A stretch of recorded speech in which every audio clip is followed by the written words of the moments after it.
The cells in your body are like tiny floppy soap bubbles, and yet here you are, still all in one piece without going pop 100 trillion times.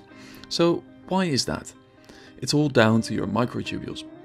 Microtubules are the tent poles that give stability and rigidity to your cells. They're made up of a protein called tubulin, which comes in two flavors, alpha and beta. Alpha and beta tubulin bind together in what we call a dimer, and that dimer binds to other dimers until you get a spiral that goes all the way around.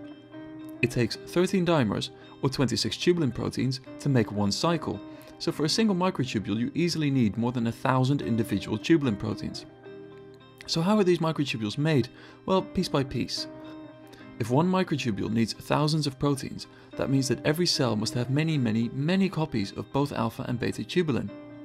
Since alpha and beta tubulin only bind to one another in a very specific orientation, they automatically assemble in the right way to form a microtubule that can dynamically extend.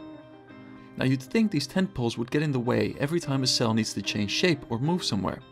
But fortunately for us, microtubules are dynamic. This means that they're also a touch unstable. Microtubules can start to disassemble in what is known as a catastrophe.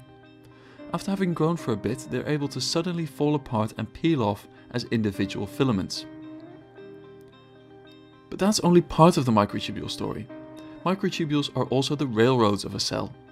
The inside of your cells is made up of a thick salty liquid called the cytosol. Inside it, loads and loads of proteins float around until they happen to arrive wherever it is that they kind of wanted to go to.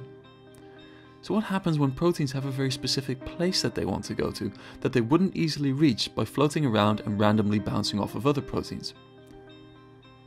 This is where the microtubules come back in. Because they form a network that goes pretty much anywhere in a cell, and because they're generally quite sturdy, microtubules are the train tracks that you can transport cargo down.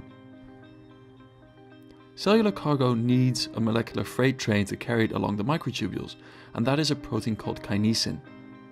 Kinesin is able to bind to tubulin with its two feet-like motor domains and slowly work its way up the microtubule to deliver its protein cargo.